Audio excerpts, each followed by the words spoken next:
for player of the tournament, because it largely comes from a side that he thinks going to go on and win it, which means that the pool of players to draw from is shrunk down, relatively speaking. In terms of those markets, Kylian Mbappe, the favorite to win player of the tournament. You can find it in the drop down in the Euro section on Pinnacle under player props.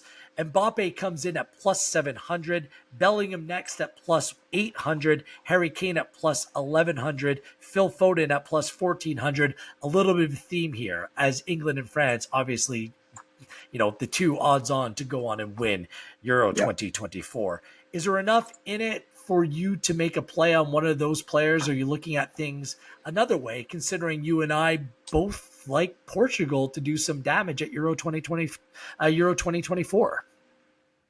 Yeah, exactly. Usually the winner of this award gets to the final at the very least. But interestingly, no forward has ever won this award.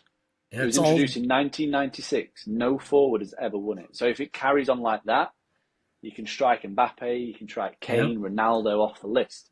Now, obviously, if Mbappe does stuff like he did in the World Cup and drag France to the title, then he's probably going to win it. It was Donnarumma in the last Euro. Donnarumma won it. He was the first goalkeeper to win it. But before that, all six were won by midfielders. Holding midfielder, number 8, number 10.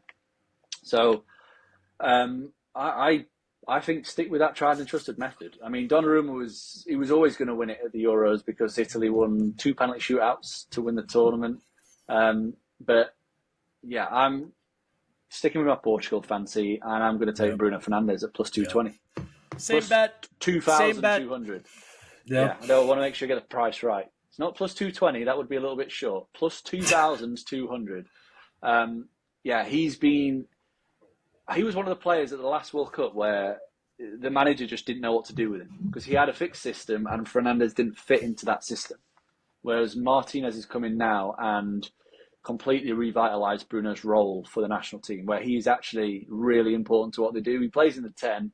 Bernardo Silva plays out wide. So everything goes through Fernandes. He scored 6 goals, assisted 8 in qualifying. I think he's going to be one of the more important players for Portugal if they are to go deep into the competition, because if he plays well, Portugal will play well. And I guess an added bonus is that he was used very sparingly at the back end of the league season for United because he had injuries, and Ten Hag kind of saved him for the bigger games, which bloody works because he was class in the FA Cup final. So he should be fresh as well. And yeah, at that price, I think that is a very good bet. It might be one of my best fancies of the entire tournament. Fernandes at plus 2,200. Because he's going to play, and that he's going to be playing largely 90 minutes every game. He's such an important player for this team. There's other players like Palhinha or Neves around him, Bernardo Silva, players who are outstanding footballers that will play in a different way. But Fernandes is critically important to everything that Roberto Martinez does. That is my favorite play as well. If you're looking for an alternative option based upon track record in this tournament, just say it isn't, Kylian Mbappe doesn't light things up. Antoine Griezmann has been a beast, and you can find him at plus 2,000 as well. And he's going to be playing in that midfield 3 with N'Golo Kanté and pick your player.